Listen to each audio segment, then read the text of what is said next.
on your smart TV. Submit your own content on info@millenniumnews24.com. Download the Millennium News 24 app from the App Store to stream our shows anywhere, anytime. Stay tuned with Millennium TV and Millennium News 24 for the latest updates. Okay, that's what I was looking for. Now we are live, and you should be able to see the website and the YouTube channel access. Is there still a delay there? No, there isn't a delay. Okay, perfect. All right, so I'm going to start over. So welcome everybody, first of all, for joining me, or thank you rather for joining me, everybody. I am very busy. I teach, I run a nonprofit, I do this show. So I used to do like every Sunday, every other Sunday, but now I think I'm going to have to do it maybe once per month, and maybe do like 2 shows in one day, because it's very difficult. I moved from New York, similar to our guest, last year, and so it's very hectic, but I am enjoying every bit of it. So what I'm going to do is I'm going to start over and introduce our guest. We were just, before we went live, we were talking about how young she looks. She looks like she is in high school or middle school. But she was so gracious to replace the guest that I originally had, who is having a baby currently, and she was unable to join us. So I definitely appreciate the last minute come through. But our guest is, or goes by the name of Ugu. I noticed immediately that it sounded Nigerian, because I have Nigerian blood as well, so I know my people. But why don't you tell us a little bit about what you do exactly and how you got started? Because we know you're not based in the United States. You're based out of Toronto, correct? Yes. Okay, so just you tell us, what is it that you do, and how did you get started doing financial coaching? Okay, so basically my background is in finance. Even back home in Nigeria, before I moved to Canada, I worked as a chartered accountant. And when I came to Canada, I was able to translate my certification in Nigeria into the CPA certification here in Ontario. So basically, I was already knowledgeable in finance. But when I came here, I noticed that there was a very big difference between the financial system in Nigeria and the one here in Canada. And it was a bit overwhelming, because back home, we mainly use cash for everything. You want to buy a home, you buy cash, a car, pay for your school fees, tuition, and all of that. We use cash. But here, it's basically a credit system. You have to have a good credit score before you can afford a loan to even pay for any of all this stuff. So I started doing a lot of research. I started learning, and I found out that many immigrants, such as myself, who come here to Canada, don't have this information at their fingertips. A lot of them faced that same challenge that I faced when I first came here. So I started offering this service. I started from Instagram. I will make posts about my journey as a new immigrant in Canada trying to navigate the financial system. I started posting a lot about how to build your credit score, how to invest, how to save, and all of that. And basically, I turned it into a business. I started my financial coaching, because a lot of people would send me messages like, "We love your post. Can we do a one-on-one session?" And I was like, "Oh, wow, I could do this as a business here." So that's basically it. I had that background, and I just sort of translated it here when I got to Canada. When you got there, okay. And did you have any family there, or you just decided to no family in Canada at all? Yeah, that was the main challenge. I have absolutely no family here in Canada, so I was just learning everything on my own. But the good thing is that there were a lot of resources online, a lot of books that I bought, mainly on personal finance and taxes and everything. Yeah, so there was a lot of resources, and it was just easy for me to learn. But the good thing is also I had a background in it, so it wasn't like Greek and Latin to me. I could understand it as I read and I learned. Is you knew it. Okay. You answered the question that I was going to ask next was um how is the credit system different there than here? And you just said it. I mean, you have to be knowledgeable Yes. very early in the United States about how to build credit, and the earlier the Yes. better. And Yes. the The reason earlier. why I needed to do the show was because the earlier. Go ahead. Yeah, because I noticed that for immigrants, we're at a very big disadvantage. We weren't born here, unlike people that have lived here for a very long time. They can get credit cards as young as 16 or even be added to their parents' credit card. So we are basically starting from scratch. And we have to learn those smart credit card Mhm. habits in order to build a credit score, you understand? So basically, my own credit score is totally above 800 right now because I was able to use smart credit card habits in order to build a credit score. Okay. Now, do you suggest that once someone establishes credit, do you suggest that they leave something open, or should we be working on paying everything off to keep, ourselves financially credit worthy?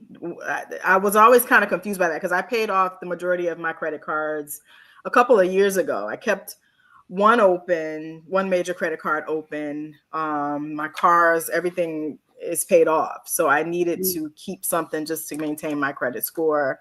Mm. What do you suggest, especially for someone that is getting started early with this? Okay, so I wouldn't suggest that you have to have like a debt open to have a good credit score. Right now, I don't have any debt and I have a really better than average credit score. So you don't really need to Mhm. have anything open, but it also depends on the kind of debt that you have. Things like mortgages and maybe car loans or student loans, I'd consider those like a bit of low interest debt because they're not above 10%. The interest on that debt that you have to pay is not above 10%. But things like credit card debts that go as high as 20 to 22%, definitely pay those off because they're just going to keep on compounding month by month, increasing your debt and just leaving you in perpetual debt. If there's something Mhm. called that. So definitely look at the kind of debt you have. If you have low interest debt like mortgage that go for like 3 to 5%, definitely you can all just pay that at once. And yeah, that's basically it. Smart credit card Mhm. habits, pay off all your bills on time. It is so important, especially the credit card debt. I usually tell all my clients credit card debt is just one that you should not be having at all. Pay it off as Mhm. quickly as possible. Pay it off, especially in a time like I can't speak for Canada, but the United States is in a crisis right Yeah, now financially. yeah, You're either rich or poor. You're rich or poor. true. There is no middle class There's no anymore. middle You either are class. rich True, or poor. true. It's so sad. So for me, it's just me. I don't have children and I'm Yeah. unmarried. So I feel like I have that blessing because I'm able to maneuver my resources a little bit better than someone that does have a family or, like you said, has a lot of exorbitant debt that they have to pay. But Yeah. what do you suggest for someone who, you know, maybe doesn't have a ton of income coming in, Mm, what we used to call maybe middle class, mm. has a mortgage,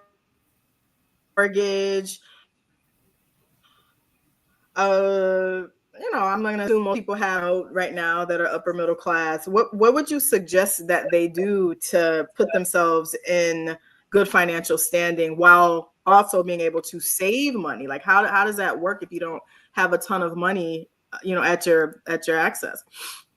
Okay. So the first thing I would always suggest is try to find a way whereby your money, your savings can beat the rate of inflation. And I always tell my client the only way that can happen is if you invest that money. Investing is the one way, like we see the inflation rate right now is like 2-3%. That means the prices of goods are getting higher as opposed to your income, which is not Mhm. increasing at that same rate. So the best thing for you to is carry that income or part of it, the part that is excluded from your expenses, and invest it in appreciating assets that will beat the rate of inflation. And I know a lot of my clients also say, but I don't earn enough to even invest. I tell them, when I came to Canada, I was working a job that paid me less than 30,000 but per year, but I was able to invest like $50 every week in a good ETF. Even Mhm. $20 every week goes a long way because it compounds. An ETF today Mhm. might be $100. At the end of the Compounds. year, it's appreciated to like 200 or 250. That is money increasing higher than the rate of inflation. And you don't have to earn so much. You don't need to be a six-figure income earner to be able to invest. Absolutely. And there's a lot of people that are making six figures that are barely Yeah, making ends meet yes. because they're just not using their money wisely. Yeah, that's true. That's what I It always doesn't say. go as long as it did. There's something called lifestyle creep. Once they make that six figures, they believe they can just buy anything they want. And they find out that it's not enough because as they're earning more, they're buying more stuff that they don't need. So It's it not. doesn't matter like the amount that you earn.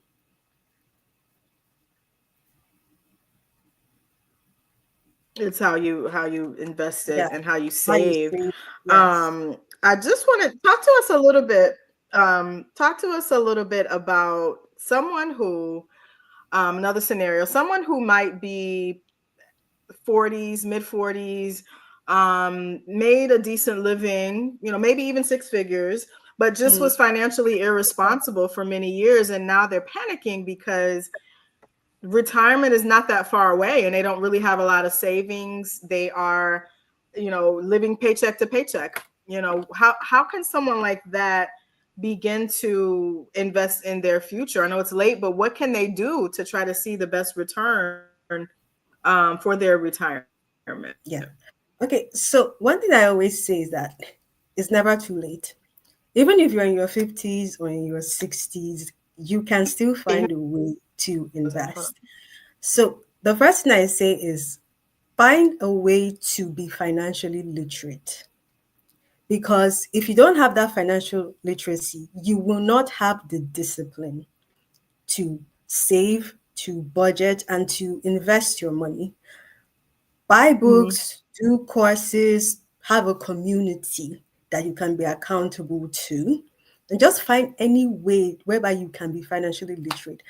And once you've gotten that discipline, then you have to start doing the work.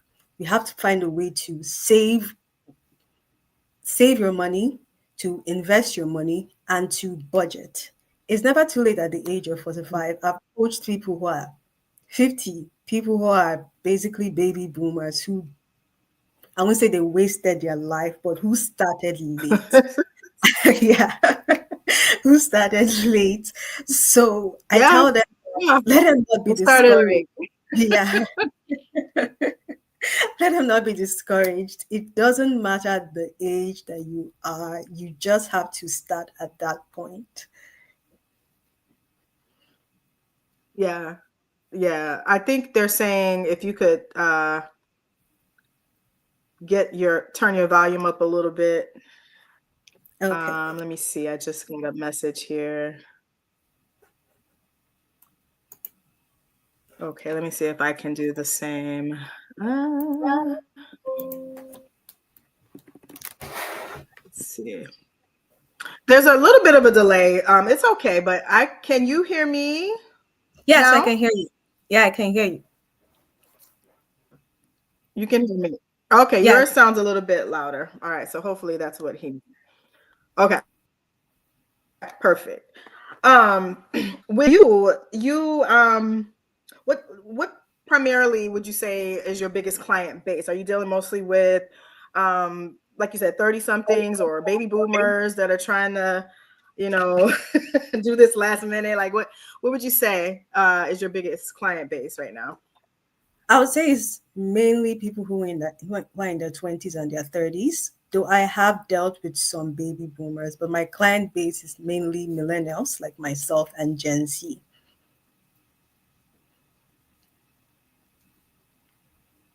Okay, millennials and Gen Z. So Yeah. millennials, I think, were like the last of the Mohicans. Like you guys were the last. I'm 49, so I'm not a millennial. I am Gen X. Okay. But I think the millennials, you guys are the last ones.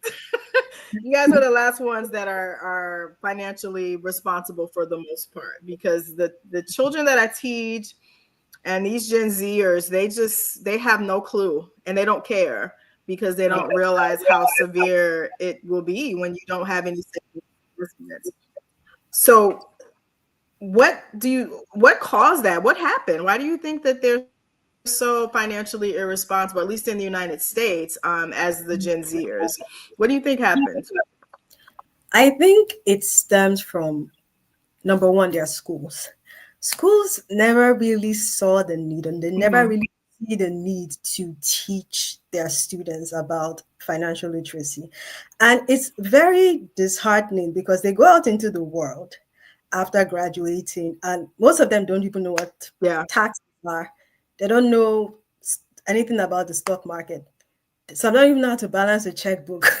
Like it's so bad, Don't. and it comes from the schools. They don't really see it as a need. They They don't. prefer to teach things like algebra, trigonometry. But I'm not saying those things are not needed, but it's not everyone that will be a scientist. It's not everyone that will, work in NASA and all of that.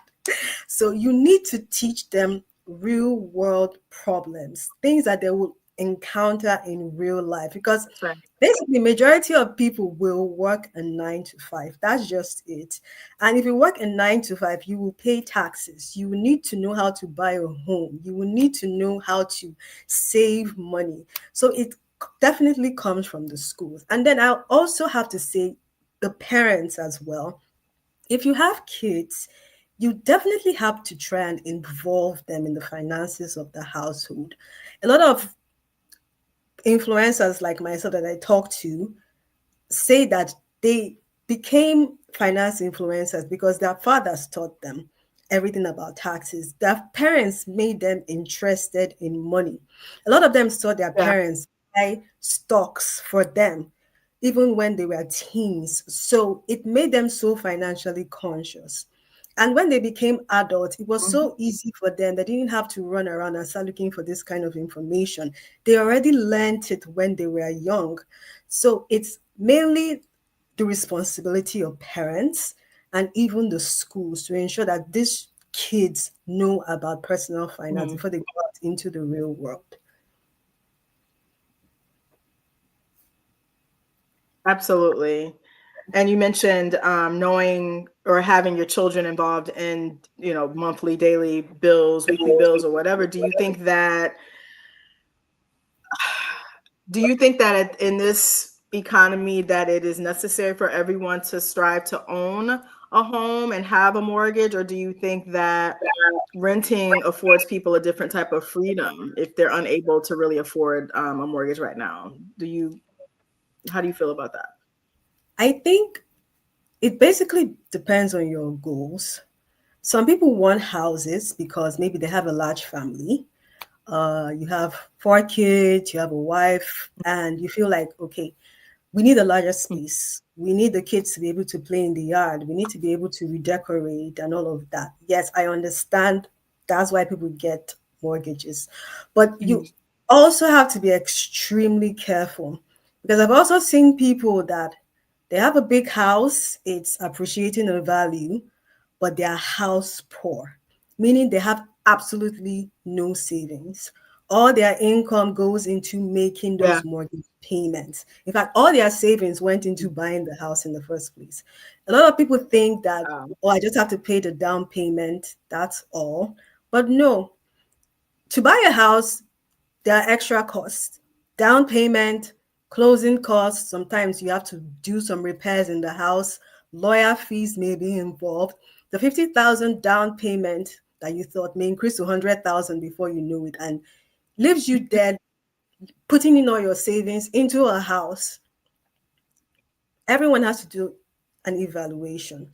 Ensure that not all your income will enter into Mm-hmm. that house and into mortgage payments. You have to ensure that you have extra for definitely your monthly expenses and even extra to save and to invest.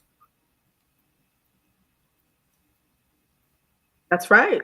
That's right. And I'm telling people, you know your situation, your needs, than anybody else. And I just think that a lot of looking at social media and what they see, like you said, influencers doing, what their coworkers doing, that may not be best for you. And I love that you are helping people understand that financially literate so that they can make the best decisions for themselves. Now, would you say that, actually wind a little bit? I saw on your page that you recommend paying yourself first. And I remember Oprah said that many, many years ago. She said she paid herself before she paid anybody else. Talk to us a little bit about what that means and how that could maybe help someone that is trying to purchase a home. Okay, so basically, paying yourself is you get your income in a month, and then before you spend that income on expenses like your subscription, your gym, your rent, and everything, set aside a particular amount for your savings or your investments. That's basically paying yourself first because those savings will definitely appreciate in value or they'll definitely pay you dividends in the future. So before you spend any other thing, pay yourself first. Save it in a HYSA, that's a high interest savings account, or in your retirement account, or towards a sinking fund that is geared towards buying a home. That's basically, it's a very simple concept where you spend what is left after saving.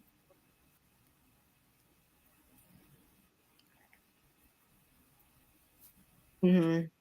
A little bit of a delay here. And you mentioned earlier the age of 16. Would you say that's a good age for a teenager if they wanted to start saving their money? And if so, what should they give it to their parents to put away for them, or should they just kind of put their own cash away, um, in some type of a juvenile account on their own? Yes, 16. In fact, I feel like if a child has reached teenage age, then definitely they can begin saving and investing. And it depends, though, if your parents are financially literate.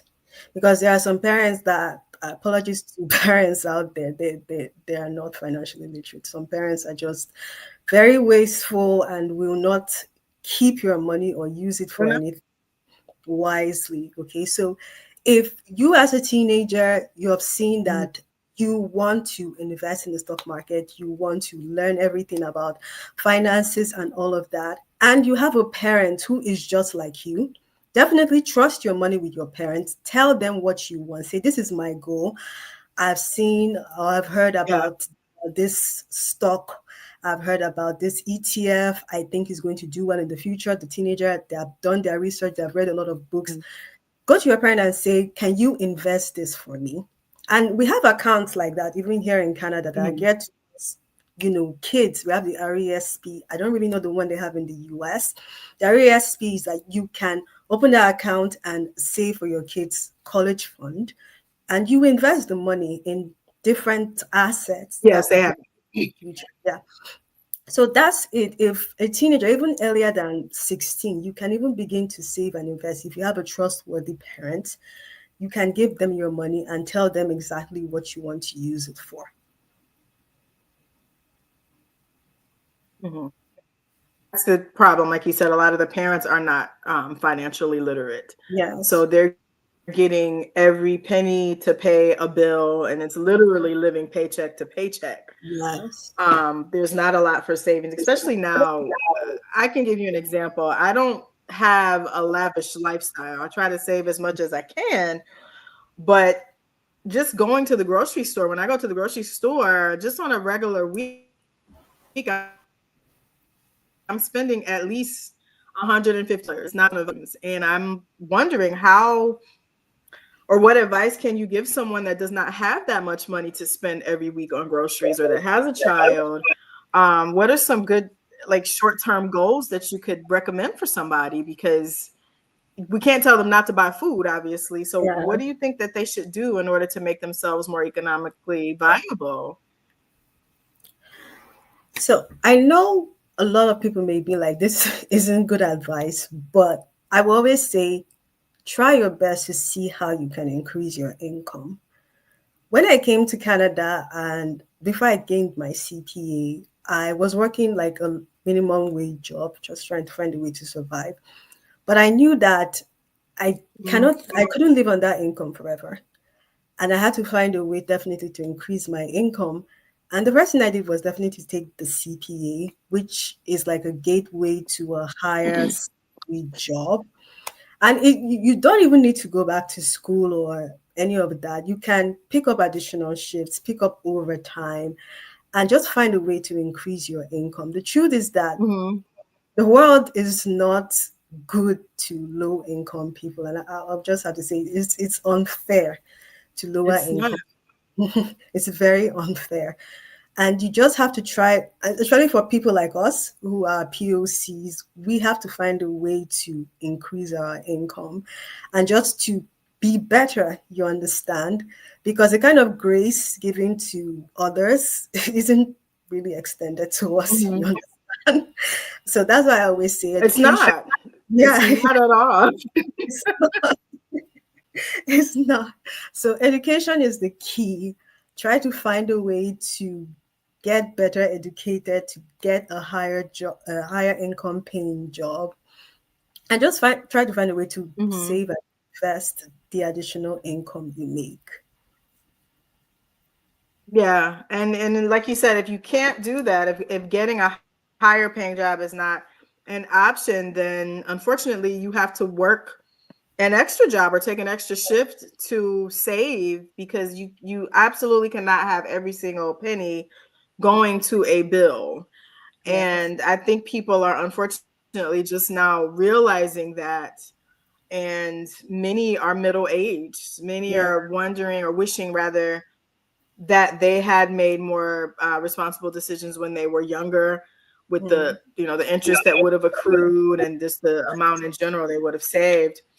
Um, what would you advise someone? What's a good short term goal, and what would be a good long term goal for someone that does not make a ton of money? What's something that is doable for someone that doesn't make a ton of money? If you don't make a ton of money, then I would advise that you have to cut costs down. And it's basically my recommendation. That should be a short term goal. You have to try your best to cut your expenses down and to pay up high interest debt. What I Mhm. do with my clients is that if they tell me, oh, money is tight in our family, we don't know what to do, I say, okay, list out everything you spend your money on in a month and let's just go through Mhm. it. How much income do you have and where does that income go to? And sometimes I see a little bit of unnecessary expenses. Oh Um, yeah. we have like we're subscribed to Netflix, Amazon Prime, Disney Plus. I'm like, okay, I only have Netflix. I only have Netflix. Okay, so can you find a way to cut these two down? Oh, like have a gym subscription. Okay, can you find a way to go to the community center gym? Okay, just for now, that one is free. I'm just going to find a way to remove some unnecessary expenses from their budget because that's basically what I can do for them. Or I tell them, listen, you have to get your bread up, okay? You have to increase your income, or we start cutting costs. Is there a way that you can Yeah. move to a lower LCO area, lower cost of living area with your kids? I say, oh no, our kids go to school here. I say, okay.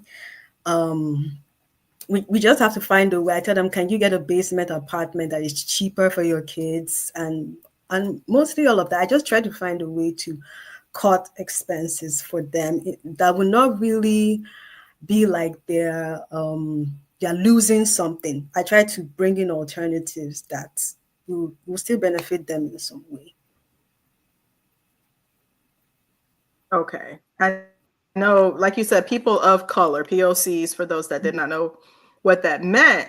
I'm just finding like you said, every time we get a dollar, we want to spend it on something. It's very difficult. Women here in general, it's hair, it's shoes, it's jewelry, and a lot of the stuff is just unnecessary.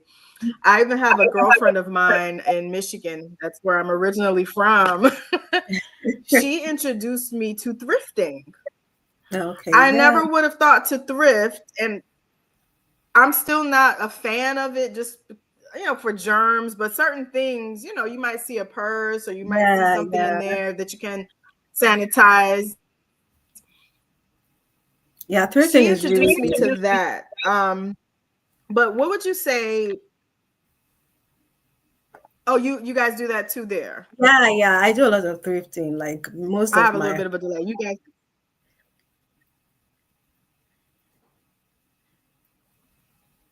okay, you said most most of it. In Canada, at least. In Canada, what would you say some of the biggest financial mistakes people make there? I know about the United States. What about Canada? What are some of the biggest financial mistakes there? Okay, here in Canada, I will have to say the new wave of buy now and pay later, introduced by companies like Klarna and all of that.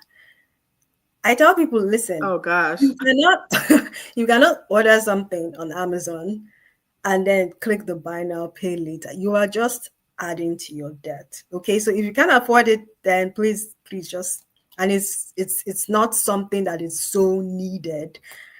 Don't click that option. Okay, the buy now, the pay later is just a very big menace to society. I don't know why they had to introduce something like that, especially in a world where everybody has staggering debt. You are just adding to it more and more, and it's extremely horrible.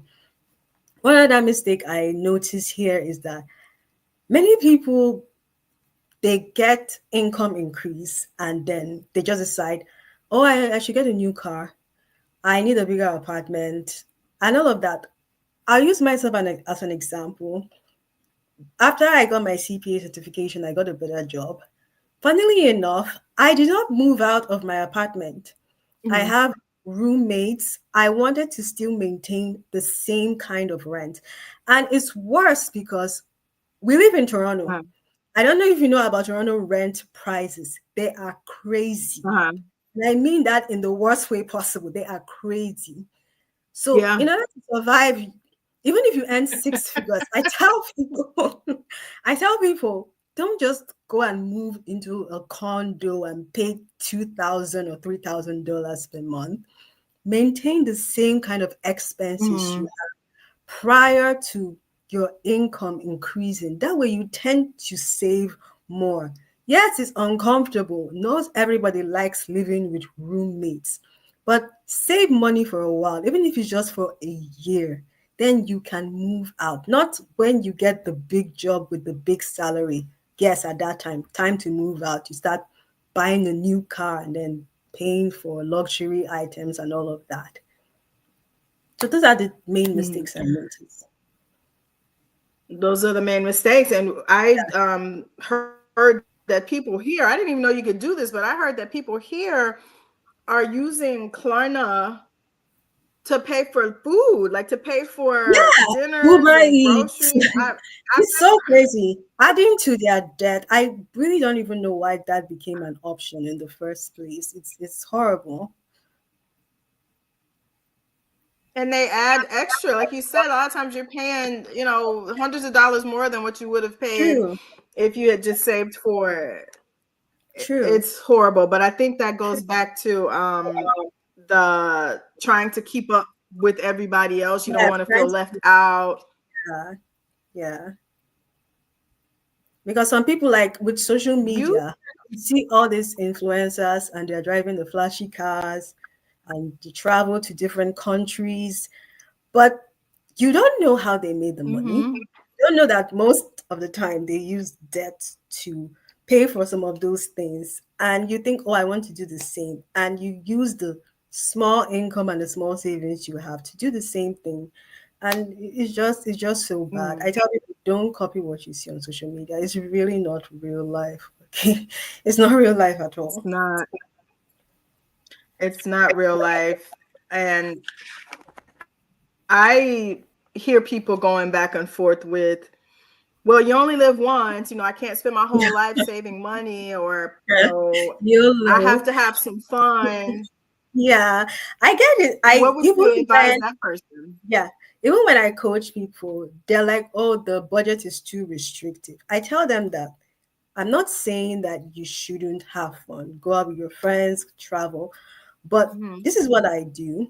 I have a dedicated fund for fun, for travel, and for going out. I pay like $200 per month into that fund.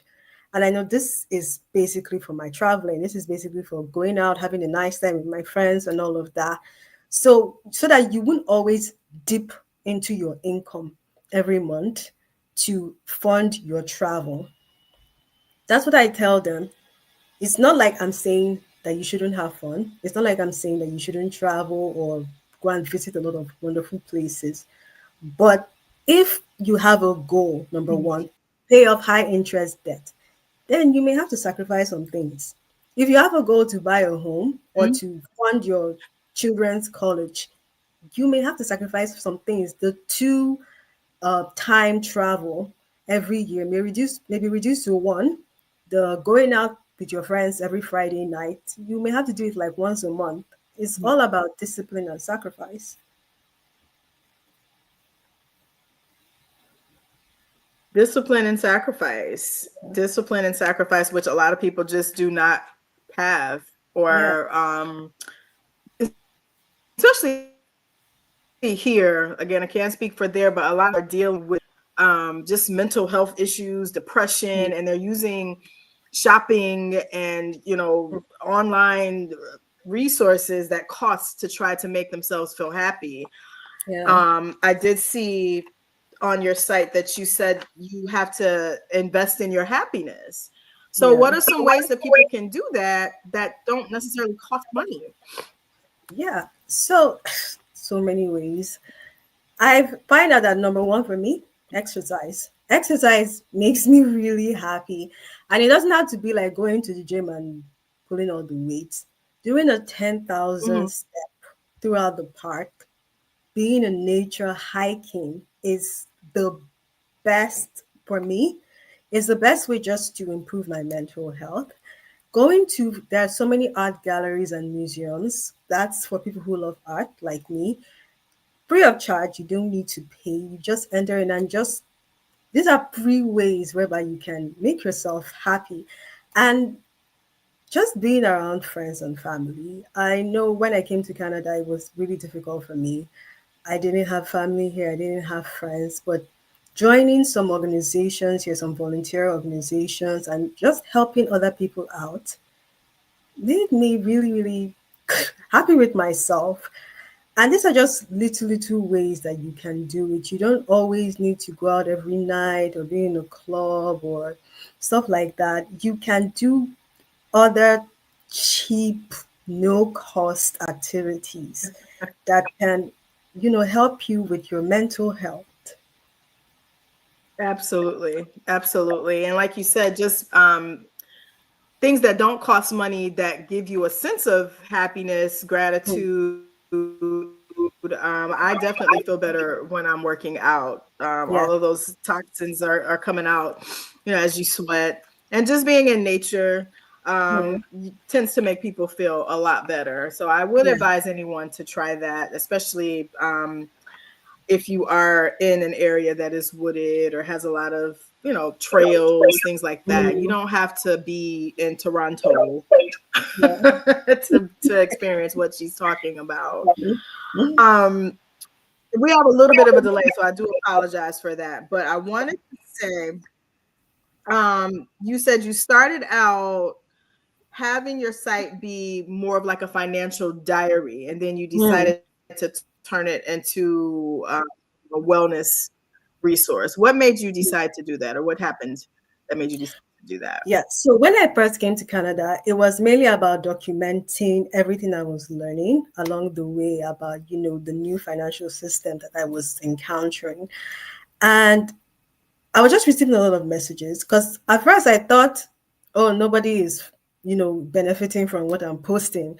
But when I started getting a lot of messages from people saying, oh, can we have one-on-one sessions with you? I was like, oh, definitely. I have to turn this into something else. I have to turn this into a sort of education page.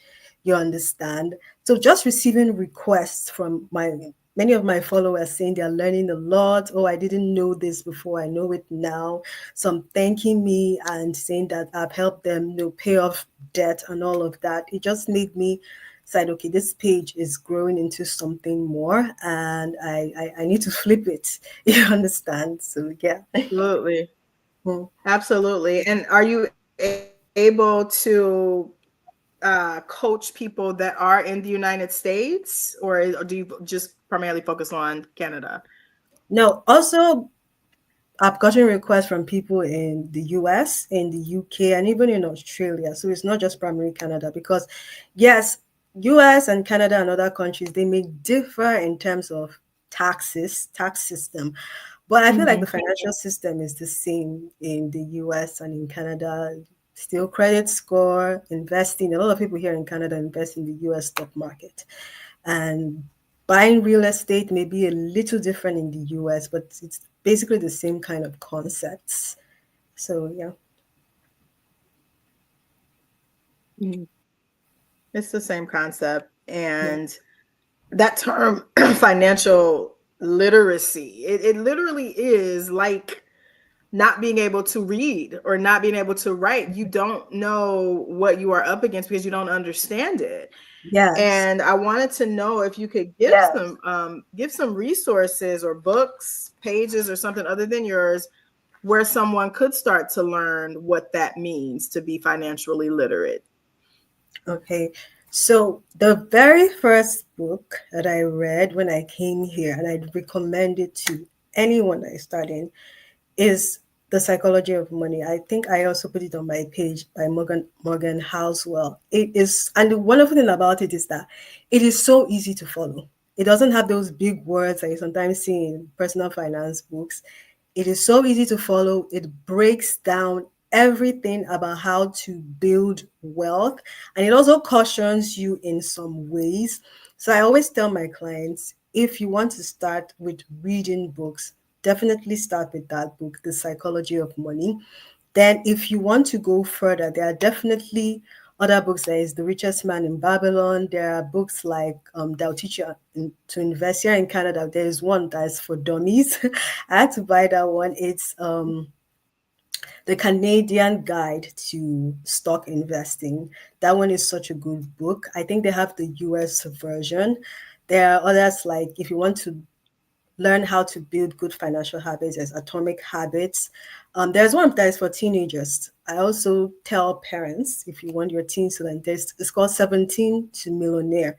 Very well recommended book. So yeah. 17 to me. Okay. I am writing these down as you're telling me. When someone chooses a session with you or chooses to work with you, are you giving them like a journal or worksheets that they use and that you help them monitor while they're on their financial journeys? Yes.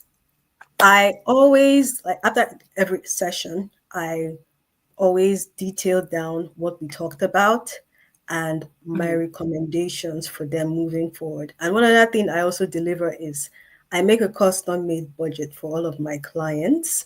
You know, every Okay. household is different and they have different financial goals. Some people may be trying to save money, some may be trying to pay off debt, some may be trying to buy a house. So this custom made budget usually help them to achieve that particular financial goal. Okay. Now, were you said you already had the knowledge of accounting before you moved to Canada, but were you always financially responsible when you were younger, or did you evolve into that, once you saw what other people were going through? Yes, I did have the knowledge back home because number one, my father is an accountant like myself. And then there was my mom. One memory I always have of her is her taking me to the market and telling me how to bargain for for products.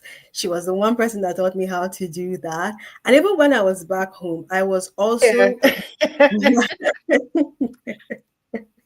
so even when I was back home, I was also investing a little bit in the US stock market. Yes, there were issues with the exchange rate because the US currency is much more stronger than the Nigerian nairas. But I was investing in like fractional shares and a lot of that. But I would say that when I came to Canada, I solidified my financial literacy a lot more because right now I'm in the system and it was much more easier for me to learn and to gain a lot of information.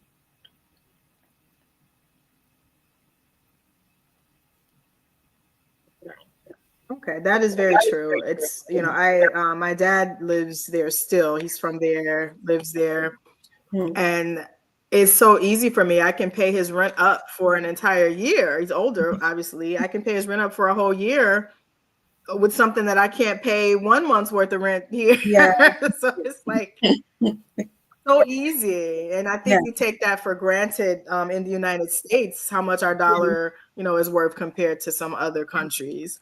true. Um, Step one, let's see. I'm trying to break this down for people who don't have a lot of attention span. For someone who wants to retire, obviously by the age of whatever, 62, I would say 65, just for Mm, argument. What is step one for someone that has, let's just say they have 10,000 saved?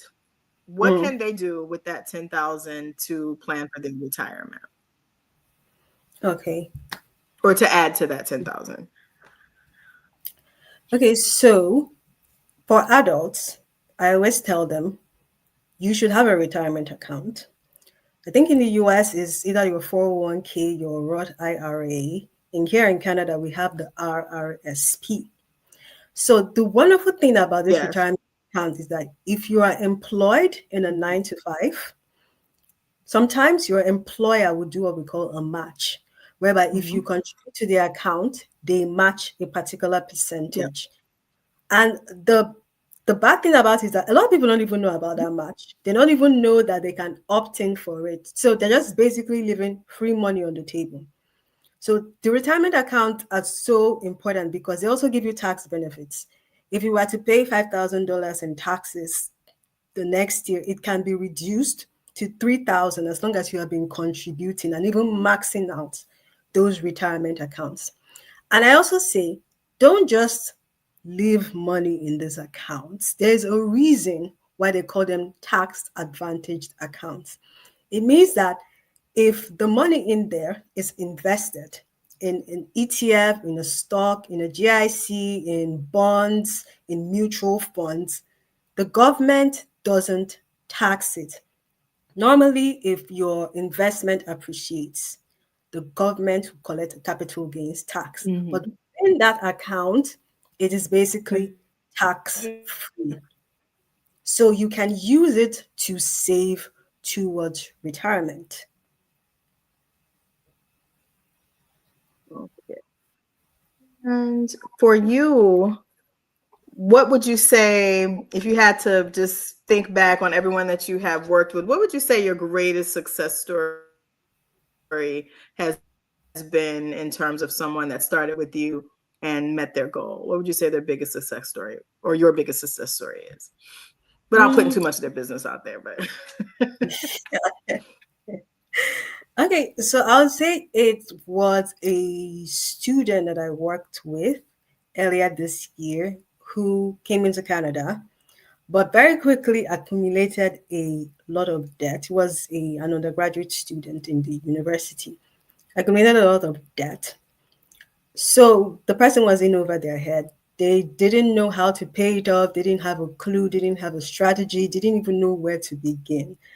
So when we worked together, I was able to definitely develop a custom made budget for that person. Tell them, okay, listen, we will have to use a strategy known as the debt snowball strategy, and we're going to pay this debt down. It involves a lot of sacrifice. You would definitely have to cut off a lot of expenses. But if you do this within a year, you will be completely debt free. And as at last week when we spoke, more than half of her debt had been paid off. And I think by this time next year, she will be completely debt free. And I think, yes, that's one of my success stories because it's not even because of the amount of debt, but the way she came in during that session. It was almost like, I'm hopeless. I don't know what to do. Just help me. And I'm really proud of her because it's not easy. It's not easy sacrificing a lot of things just to be debt free. It's not easy. And I think that, COVID, Yeah. quarantine, we're still talking about this. Yeah. It's 5 years later. We're still talking about it, but I think that that definitely had an effect on how people view what they need, absolutely need, versus what is just, a luxury. And I think that also Yeah. affected how people view money. They realize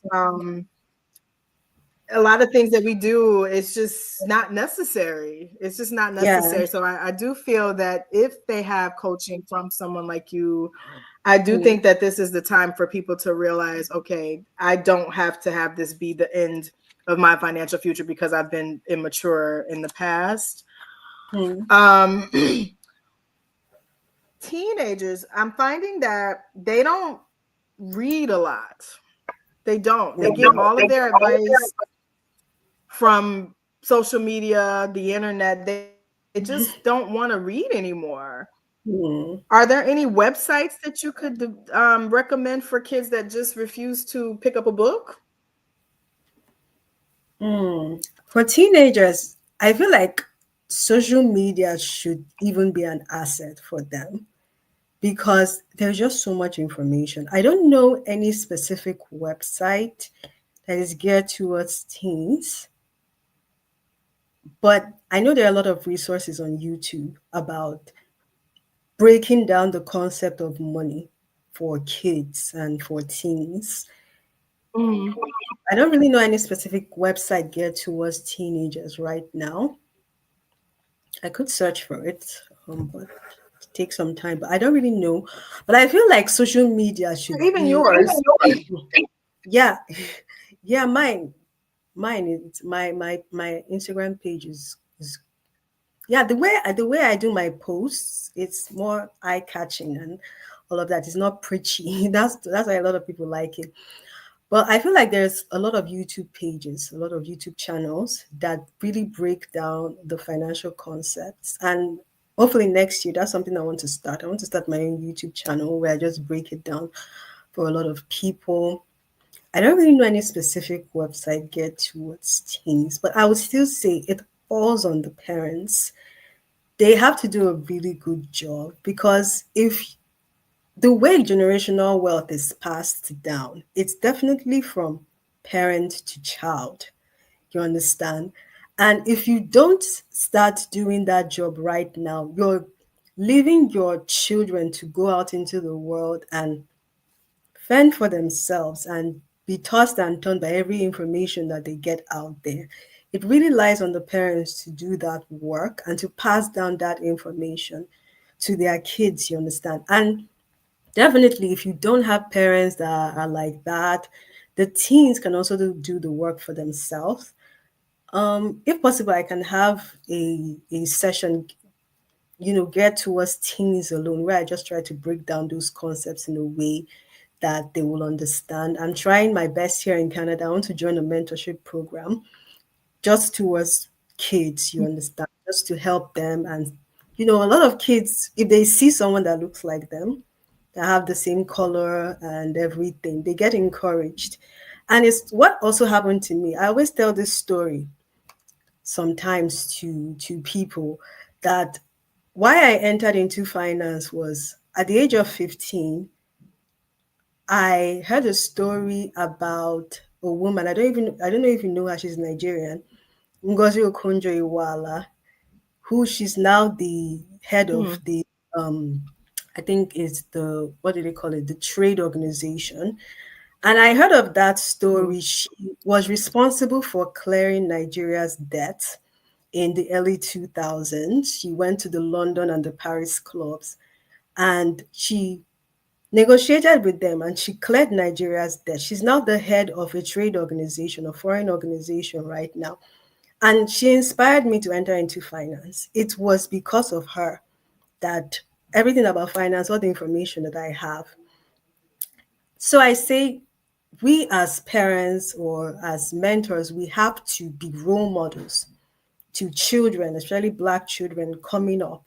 You understand? They have to see people that look like them, heading organizations, being voices on social media, being influencers. So they will know that I can do it. I can save, I can invest, I can be a CEO, I can, be head of this and that, you understand? And it lies with people like us. We have to champion this kind of causes. Absolutely. I do have a nonprofit for young girls. I used to only do age 12 to 17, but I do now 10 to 17 because I found that the 10-year-olds are able to comprehend and they want to learn. They're actually more engaged in the process than some of the older kids because, like you said, they're looking at people like myself, Mhm. you that look like it is an organization for girls of color. I'll take anybody, but it targets girls of color because we need those role models. But Yes. we got about a minute left, and I just wanted to one offer you or invite you to do a session with us. In a couple of months. I know you're a busy woman, but in a couple of months, I would like to do maybe a Zoom or something with the girls because they will be working on a how to start a business project. They're very interested in not working a 9 to 5. They want to know how to be financially independent. Hmm. So before we get cut off, it's going to cut us off in about 30 seconds. How can how can people reach you online if they want out more about what it is you do or seek your services? Okay, so I have a page on Instagram right now. That's Google Talks Money. I'm also on Threads. Those are basically the two platforms I use because, in addition to content creation, I have my 9 to 5, which is also very tasking. I I'm planning to set up my website very soon. So those are the three ways that you can reach me. Send me a DM or book a one-on-one session with me, basically, and I'll be available. Okay, and I'll make sure I post that information for you on our site and underneath this video. So anyone that has a specific question, you can message me directly and I will make sure I get that information to her. Especially some of my Nigerian relatives in Nigeria still, so they can stop asking me. They need to learn how to be financially successful. Not my daddy, but others that constantly think I'm the National Bank of Shirley. Family first, but it gets overwhelming because people assume that just because you are single with no children that your money Yeah, yeah. is everybody's I money. get So that as well. but I would like to thank you again. Thank you for It's been having me. very informative. I apologize to everyone for the delay. I hope that everyone Thank you for showing up for us with such short notice, and I hope to have you back again. But Yeah, I you hope have a wonderful rest of your weekend, and everyone else, I will see you in a few weeks. all right. Thank you. Thank you. Bye. All right. Bye-bye.